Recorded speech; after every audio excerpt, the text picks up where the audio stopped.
This week we're going to start talking about the global circulation, and then we're going to bring it down into more the mid-latitudes and tropical kind of circulations.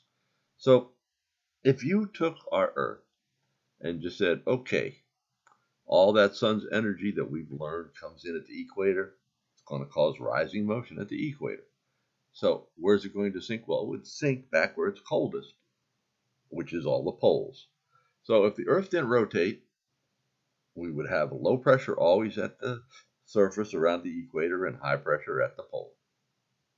However, the Earth rotates. So that changes that picture a little bit. What you wind up with is three distinct cells. You do have lift at where it's the hottest.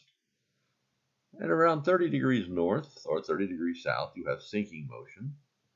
Around 60, you have rising and then sinking again towards the pole. So what happens is you get belts of different pressure. So we typically have intertropical convergence zone, which is near the equator. It will move with the sun. So it'll move north in our summertime and south in our wintertime. There is low pressure along that.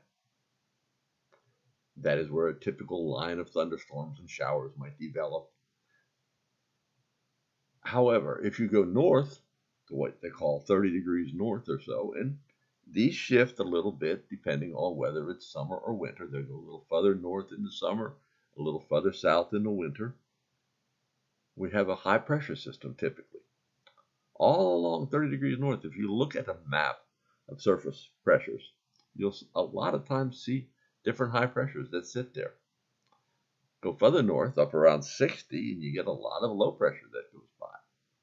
And then over the poles, typically you do have a nice high pressure system. That is a typical picture of the atmosphere. Now, let's look at that from a different perspective, one that deals with satellite. We have high pressure along this area right here. That high pressure is around 30 degrees north. You'll notice that most of the fronts don't make it down below that. There is an area of low pressure well off of Florida and off north of Puerto Rico and all there. That's actually Philippe, I guess. But that is what that area of low pressure is moving north. So that's tropical. But you do see another area right around the equator right here. That's the intertropical convergence zone. If you look over in the Pacific, you see it as well. Notice that further north, you see different low pressure systems. They look like comma heads. And you see the same in this. Those comma heads are low pressure, and they're up close to 60 degrees north. So overall, the Earth's atmosphere takes on a general pattern. If you're flying southward in this and heading into around 30 degrees north or so, you're probably going to be running into some high pressure systems. If you're going further north, you're running into more low pressure systems. If you're going across the equator near, they're probably going to be dealing with the intertropical convergence zone. So interesting how all of these play a role in our weather. So we're going to bring this huge scale down to a little smaller scale now. Well, let's take a look at it from a surface weather map. Here is yesterday afternoon surface weather map. I wanted to show you yesterday because we talk about fronts having a slope. And yesterday at this time, there was a cold front, not a real strong, a decent one, across northwest Illinois. And you'll notice the cold air is in place right over southern part of Minnesota. So if we're saying that, then the cold air is right at the surface here and should gradually get thicker as you go northwest of here. You can see that on Minneapolis' sounding at that time. Here's Minneapolis sounding of temperature. Notice up through about the first 5,000, 6,000 feet, we're in colder air. And then you go above that and you're back into some warmer air. So that is about the thickness of that air mass. Now, compare that, if you knew where the front was and how thick that air mass is back there, you can come up with a slope. The steeper the slope, the stronger the front, probably, and the more motion. And cold fronts are much steeper than warm fronts. Warm fronts do not have that much steepness. They very gently get deeper. However, remember, this is where the front is reaching the ground. If you're flying back here, you might run into the front.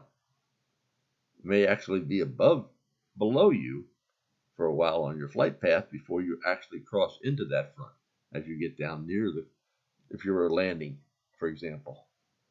So you can actually fly up and over the front. And where there's a front, there's probably a change in wind direction. And there is a little bit here. That definitely picked up in speed, 15 knots, 15 knots. All of a sudden, 30, 35 knots. So you have some wind shear there. Something, as a pilot, you need to be aware of. So now we've dealt with the slope of a front. Let's look at a low pressure system. We have different low pressure systems. I wanted to just show you the current map because there's a fairly deepening, good, strong low developing up north of Minnesota right now. It's around 1,000 millibars and deepening. So if it is there looking like that, what is causing it to deepen? Well, first we need a temperature contrast. The more temperature contrast there is, the stronger potential for the low to deepen. So at this point, temperatures out here are in the 60s. Temperatures back here, 40s and 50s. So you're winding up with, 20 degrees of temperature contrast. If you think about it, we get a lot of very strong lows on the East Coast, particularly in the wintertime and late winter. What you have there is a very warm ocean. Temperatures on the Gulf Stream are going to be in the 70s. Over land, if I have a very strong Arctic air mass in, I may have temperatures in the 20s or low 30s even. I may have 40-degree temperature contrast over 100 miles right along the east coast of the United States. That's why there are many times very, very strong low-pressure systems that develop along the east coast. Now, we need another part of this to get this low to really increase. We want divergence aloft. So if I'm going to get divergence aloft, I need a jet stream. Well, let's take a look at that. Well, guess what? I have 100 and some knots of wind here coming in. There's a good jet streak here. And another one coming out. I have good divergence developing over that. On a jet, the strongest jet, if you look at to the left front, you will find the best divergence typically in here. Right rear of a jet, which is what you're seeing right here, would be another area of divergence. Sometimes you can get them to come together. You may have one jet that's moving out right here, and you may have another jet that's coming in right here underneath it, and you wind up with tremendous divergence right back in, like in this area. That can help to formulate lows. So it's something just quickly to look at. See where your jet streak is. Plus, if you're flying, you probably know that jet streak is going to slow you down. So that is one aspect of this. Now we know we have some divergence up there. We saw we had good temperature contrast. So there is your low. Also, these extratropical lows are going to have a cold front and a warm front. As they intensify, they're going to wind up with an occluded front. An occluded front is just a cold front that caught the warm air. So in other words, that warm air that was out ahead of this low originally has been caught by this colder air coming in underneath it. Colder air is denser, pushing it aloft. So you wind up with a little bit warmer air being pushed aloft. The warm front literally is aloft there. When that happens, you may have colder air behind it and not quite as cold ahead of it, or sometimes you get the reverse. But it's not a true warm front. It is an occluded front. And it only happens in the latter stages of strong low pressure systems. When you're looking at GOES satellite,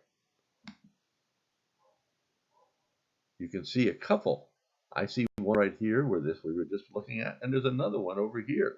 Notice the comma shape. That is what they look like as they intensify. They may start looking just like a line of clouds with a little bit of a bow in them, maybe. But as they intensify and grow,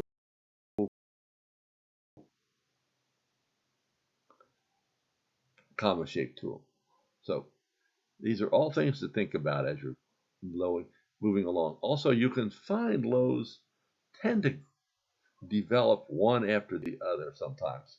It's an interesting thing. You have a trough of low pressure in the upper atmosphere that may be moving only slowly eastward, but lots of these very strong jet streaks are in it. Each one may develop a new extratropical low pressure system. So you may have multiple extratropical lows at different intensities along the route. Now, tropical, very different. There's no temperature contrast. On one side of it, it should be in the 70s. On the other side of it, it's in the 70s. Even though there's very strong winds there. Tropical systems form in the tropics. Notice the fronts don't typically make it down into the tropics. So while they don't, you wind up with uniform temperature, uniform humidity down there a lot. That is where your best areas for tropical cyclones are going to need to develop. They're a different mechanism. And in the middle of a most intense one, you're going to wind up with a lot of sinking motion in the middle of it. Warmest air is actually in the middle of the tropical cyclone. And they're bands. Instead of being continuous like an extratropical cyclone, you wind up with a band of rain, another band of heavier rain, and so on, until you get into the eye itself, where the heaviest and the most intense winds are. I hope you get a little bit out of this so you can take a look. When you just get a quick picture of a satellite or whatever, you can start interpreting some of what you're seeing on it from this. And hope that helps your flying. Let me know if you have any questions.